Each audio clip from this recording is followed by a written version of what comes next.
নমস্কার, আমি প্রদ্যুতি রান্নাঘরে সবাইকে স্বাগত। আজ বানাবো সফেদ মটন কোরমা। এটা খেতে খুবই টেস্টি একটা রেসিপি। আর বাড়িতে গেস্ট আসুক বা ভালো কিছু খাবার ইচ্ছা হলে আমরা কিন্তু খুব সহজভাবে এটা বানিয়ে ফেলতে পারি। তাহলে চলো বন্ধুরা, দেখে নেওয়া যাক কিভাবে এটা বানাই।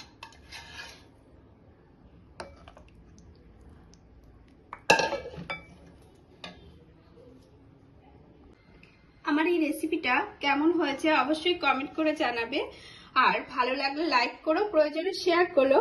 আর নতুন বন্ধু হলে অবশ্যই আমার চ্যানেলটাকে সাবস্ক্রাইব করে আমার পাশে থাকার অনুরোধ রইল।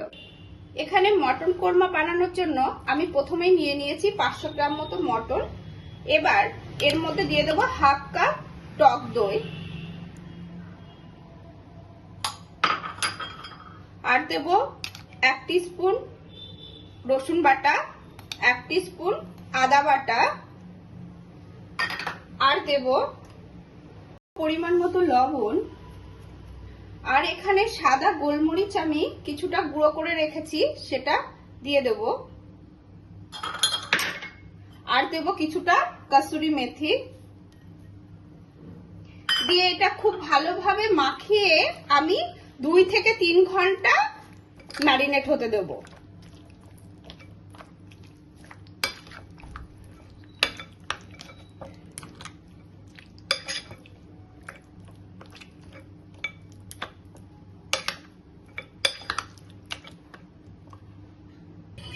আমার মটনটা ম্যারিনেট করা হয়ে গেছে।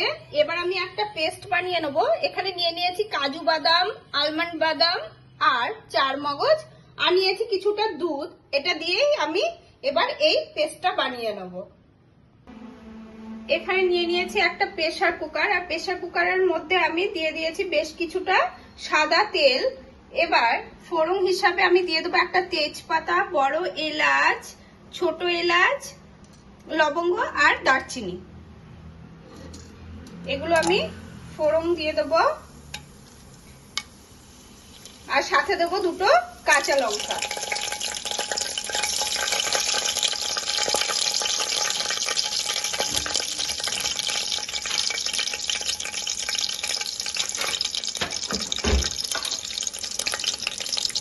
এবার দিয়ে দেব কিছুটা পেঁয়াজ।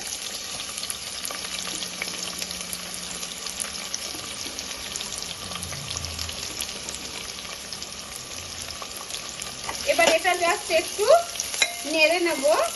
এটা খুব বেশি লাল করে ভেজে নেবার দরকার নেই, জাস্ট হালকা একটু নরম হওয়া পর্যন্ত ভেজে নিতে হবে।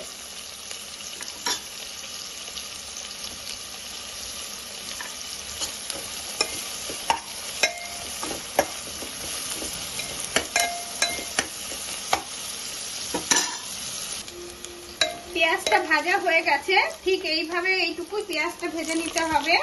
এবার এর মধ্যে আমি দিয়ে দেবো মটন, ম্যারিনেট করে রাখা মটনগুলো আমি এর মধ্যে দিয়ে এবার একটু হালকা নেড়ে নেব।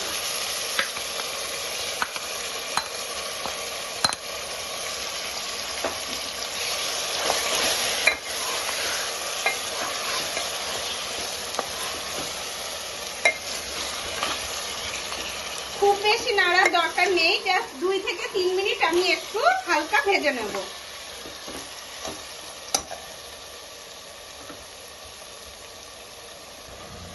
মটনটাকে মশলার সঙ্গে 3 মিনিট মতো আমি এখানে ভেজে নিয়েছি।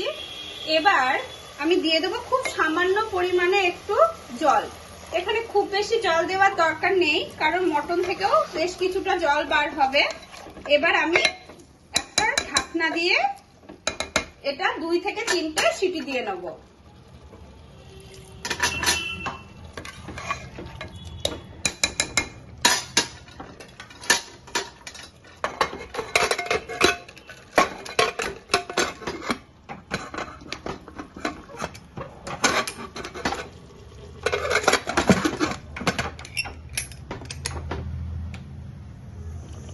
মটনটাকে আমি 5টা সিটি দিয়ে নিয়েছি।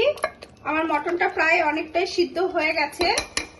এবার আমি এর মধ্যে দিয়ে দেবো যে চারমগজ, বাদাম আর কাজু বাদাম পেস্ট করে রেখেছিলাম সেটা এর মধ্যে দিয়ে দিলাম। দিয়েও বেশ খানিকক্ষণ আমি এটা এবার কষিয়ে নেব, যতক্ষণ না বাদামের কাঁচা গন্ধটা চলে যায়।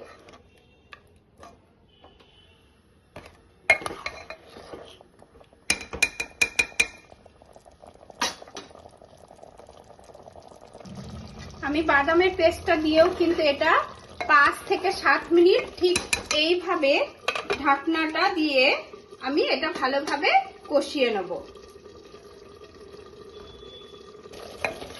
মটনটা কষানো হয়ে গেছে, এবার আমি এর মধ্যে দিয়ে দেব কিছুটা ফ্রেশ ক্রিম।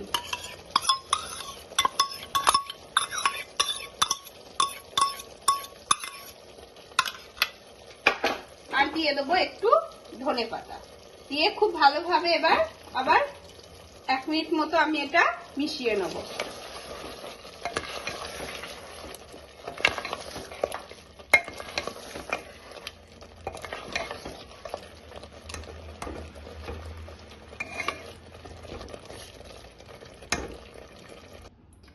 আমার সফট মটন কোরমা রেডি হয়ে গেছে, এবার আমি এটা সার্ভ করব।